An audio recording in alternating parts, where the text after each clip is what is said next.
بلغ العلا بكماله كشف الدجى حسنت جميع خصاله صلوا عليه نحمده ونصلي على رسوله الكريم أما بعد সম্মানিত মুতাওয়াল্লি সাহেব, সম্মানিত সভাপতি সাহেব, সম্মানিত মুসল্লিয়ান ইকরাম, আল্লাহ পাকের দরবারে আমরা শুকরগুজার করছি যিনি আমাদেরকে সুস্থ রেখেছেন, আল্লাহর ঘরে আসার তৌফিক দান করেছেন। আলহামদুলিল্লাহ। আমাদের মতো কত মানুষ রাস্তায় ধারে বিভিন্ন দোকানপাটে যানবাহনে বিভিন্নভাবে চলাফেরা করতেছে, চলাফেরা কিন্তু বন্ধ নাই, রাস্তায় লোকজনের অভাব নাই, কিন্তু এদের উপরও এই জুমার নামাজটা ফরজ ছিল, কিন্তু তারা আসতে পারতেছে না। দুই শ্রেণীর লোক আসতে পারতেছে না। এক শ্রেণীর লোক হইল অসুস্থ, আর এক শ্রেণীর লোক হইল সুস্থ, কিন্তু জুমার নামাজের প্রতি তাদের গুরুত্ব নাই। এই দুই শ্রেণীর মধ্যে ডিফারেন্স আছে না নাই? যারা অসুস্থ আল্লাহ তাদেরকে মাফ করে দিতে পারে, আর যারা অসুস্থ না, সুস্থ, এই 24 ঘন্টা রুটিনের মধ্যে জুমার নামাজটা তারা রাখে নাই যে আমাকে জুমার নামাজটা আদায় করতে হবে, তারা অপরাধী। জোরে বলুন, তারা কি? তারা কি? আজকেও 11টার দিকে মুতাওয়াল্লি সাহেবের সাথে যখন কথা বলতেছিলাম, তখন এক পর্যায়ে মুতাওয়াল্লি সাহেব বলল চুরির ব্যাপারে। তখন আমি বললাম, আবার রিপ্লাই করলাম কথাটা, যে একটা লোক 3-4-5 দিন যাবৎ ক্ষুধার জ্বালা সহ্য করতে পারে, এই লোকটা কোনো কারণে চুরি কইরা খাবার খাইল, চুরি করলো, এই লোক কিন্তু অপরাধী। জোরে বলেন, এই লোক কি? এই লোক অপরাধী। আরেক লোক প্রধানমন্ত্রী রমজানে ঈদের আগে সব এমপিদেরকে 10 লাখ করে টাকা দিছে গরিব মানুষকে, মনে করেন ফর এক্সাম্পল, দেওয়ার জন্য 5 লাখ টাকা বিলি করলো আর 5 লাখ টাকা খাইয়া বলেন। আপনারা বলুন, উনিও চোর? উনি কি? উনিও চোর। আপনারা বলুন, এই দুই চোরের অপরাধ কি সমান না বেশ কম আছে? আকাশ পাতাল ডিফারেন্স। কোন চোরের বেশি শাস্তি হবে? জনগণের টাকা যায় আত্মসাৎ করলো, এই লোক বড় চোর। এই লোক কি? এবং এই লোকের দ্বারাই দেশের সবচেয়ে বেশি ক্ষতি হয়েছে আমাদের দেশে। ঠিক বলছি না? ঠিক বলছি। সুতরাং জনগণের টাকা, জনগণের টাকা রাস্তায় রেল লাইন দিয়ে যাচ্ছে, হঠাৎ করে আপনি এতটুকু রেল লাইনের পাতি পাইছেন। পাতি, পাতি চিনেন তো? ছেড়ে দিয়ে গাড়ি চলে, রেল লাইনের পাতি পাইয়া 1-1.5 ফিট আপনি এইটা 10 টাকা দামের ব্যাগের ভিতরে ঢুকাইছে, ঢুকাইয়া মানুষ যাতে না দেখে যথাযথভাবে আড়াল করছে, চেষ্টা কইরা বাড়ি পর্যন্ত নিয়ে আসে। আবার গোপনে কামারের দোকানও গেছে, যাইয়া এটা দিয়া কুরবানির ছুরি বানাইছেন। জোরে বলুন, কি বানাইছে? কুরবানি করার ছুরি বানাইছে। আবার বড় একটা বডি বানাইছেন, কুরবানির গোশত যাতে কুড়তে সহজ। আপনারা বলেন, এই লোকটা কি করলো? সবাই বলেন চুরি করলো। এই লোকটা কি করলো? এই লোকটা চুরি করলো। এই লোকটা কি করলো? কতজন মানুষের মধ্যে এই লোকটা চুরি করে আটকিল? 18 কোটি মানুষের সামনে। 18 কোটি মানুষের সম্পদ এই লোকটা চুরি করলো। আর একটা গাছের আম একজনে খাইয়া ফলাইলো, হঠাৎ করে মনের আকৃষ্ট হয়ে আসে একটা আম চুরি করলো, ওই গাছের মালিকের কাছে সে অপরাধী হলো।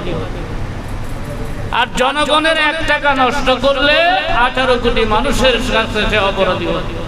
তাহলে 2 অপরাধী কখনো সমান হতে পারে না। সুতরাং সমাজ সেবক নাম ধারণ করতে গেলে আগে চিন্তা ভাবনা করতে হবে, আমি লোভ সামলাইতে পারবো কিনা, আমি লোভ সামলাইতে পারবো কিনা। আমাদের বাংলাদেশের প্রত্যেকটা এমপি সংসদ সদস্য রমজানে খেজুর পাইছে। একটা খেজুর খাইতে পারছেন সরকারি, আমাদের এই আসনের একটা লোকে হাত তুলে যে হুজুর আমি একটা খেজুর খাইছি, পার না। যাক, আমার খেজুরের দিকে আলোচনা নেই, আমরা আরো তো অনেক খেজুর আছে। আমার আলোচনা হলো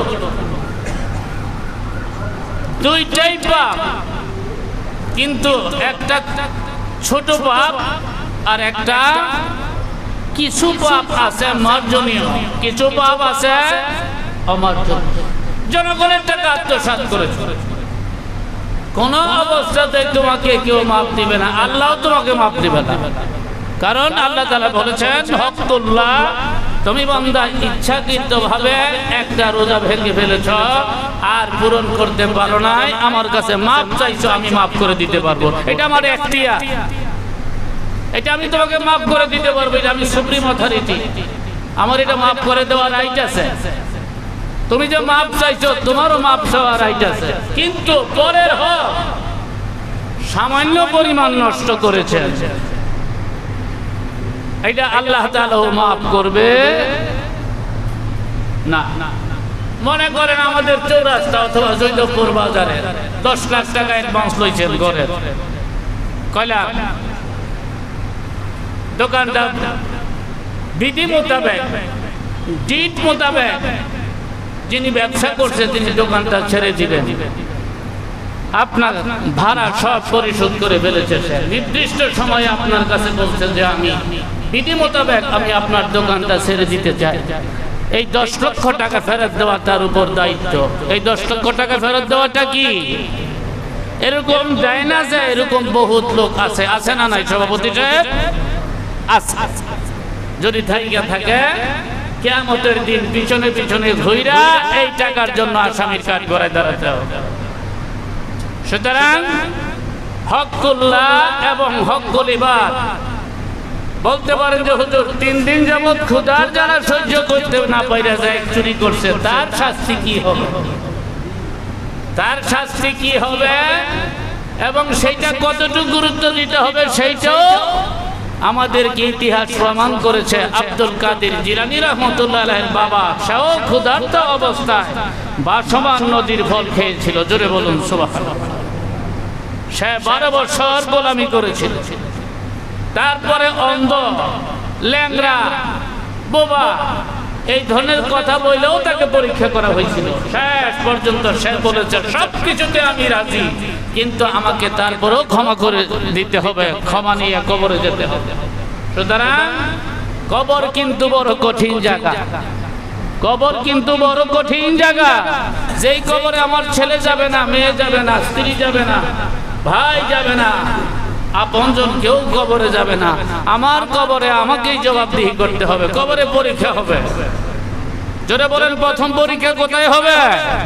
সবাই বলেন কবরে। প্রথম পরীক্ষা কোথায় হবে? প্রথম পরীক্ষা হবে কবরে। প্রথম পরীক্ষাতে যদি আপনি ফেল করেন সব পরীক্ষায় ফেল। কেউ যদি মেট্রিক পাস না করে, সে যদি রাষ্ট্রপতির ছেলেও হয়, রাষ্ট্রপতির মেয়েও হয়, সে ইন্টারমিডিয়েট পরীক্ষায় পাস করতে পারবে। সুতরাং আমরা সবাই যেন একটু অ্যালার্ট থাকি। ইংরেজিতে বলা হয় অ্যালার্ট, বাংলাতে বলা হয় সতর্ক বা সাবধান। আমরা যেন সাবধান থাকি, আমরা যেন সতর্ক থাকি, কারণ কবর বড় কঠিন জায়গা। কবর বড় কি? আমাকে মীর হাবিবুর রহমান যুক্তিবাদী সাহেব অনেকবার একান্ত আলাপের সময় বলেছে যে আমি একটা জায়গারই বড় ভয় পাই, সেটা হলো কবর। আর কোন জায়গায় আমি তেমন ভয় পাই না, আমি কবরে বড় ভয় পাই। কারণ কবরের প্রশ্নের জবাব একা দিতে হবে। আর কবরের প্রশ্নের জবাবে যদি আমি ফেল করি, হাসর মিজান ফুলছেরা কোথাও আমি পার হতে পারবো না। এই জন্য আমি কবরের সিরিয়াস ভয় পাই। চলুন আমরা কবরকে ভয় পাইয়া প্রস্তুতি গ্রহণ করি। প্রস্তুতিটা কি? কোন অবস্থায় যেন বান্দার কোন হক আমার দ্বারা নষ্ট না, কোন অবস্থাতেই যেন আমার জীবনে চলার পথে বান্দার একটি হকও যেন নষ্ট না। আমরা এখন চিন্তা ভাবনা করে দেখব, কে আমার কাছে টাকা পাইব, কে আমার কাছে টাকা পাইব না, কে টাকা পাইব দিতে না পারলো গোপনে তার হাতে ধরে, ভাই আমার পক্ষে আপনি যে টাকা পাইবেন দিতে পারতাম না, আমার দয়া করে মাফ করে দেন। কিছু দিয়া কিছু না দিয়া হাতে ধরে বুঝাইয়া আপনি যদি মাপ নিয়ে কবরে যেতে পারেন, তাহলে আপনি মনে করবেন যে কবরের সেই প্রশ্নের কঠিন সময় আল্লাহ আপনাকে সাহায্য করবে, আপনি বিপদে পড়বেন। আর যারা ব্যবসা বাণিজ্য করেন, কোনো অবস্থাতেই মাপে এক বিন্দু পরিমাণ কম দেওয়ার চেষ্টা করেন। খাদ্যে কোনো ভেজাল করেন না, কারণ আল্লাহ ভেজালকারীদের পক্ষে না। আল্লাহ কি ভেজালকারীদের পক্ষে? নবীজি কি ভেজালকারীদের পক্ষে? সুতরাং আল্লাহ এবং রাসূল যেটার পক্ষে না, আমি যেন সেইটা না করি। আল্লাহ তাআলা আমাদের সকলকে তৌফিক দান করুন। বলুন আল্লাহুম্মা আমিন। আর জোরে বলুন আল্লাহুম্মা আমিন। আল্লাহ তাআলা যারা ব্যবসায়ী, ব্যবসা বাণিজ্যের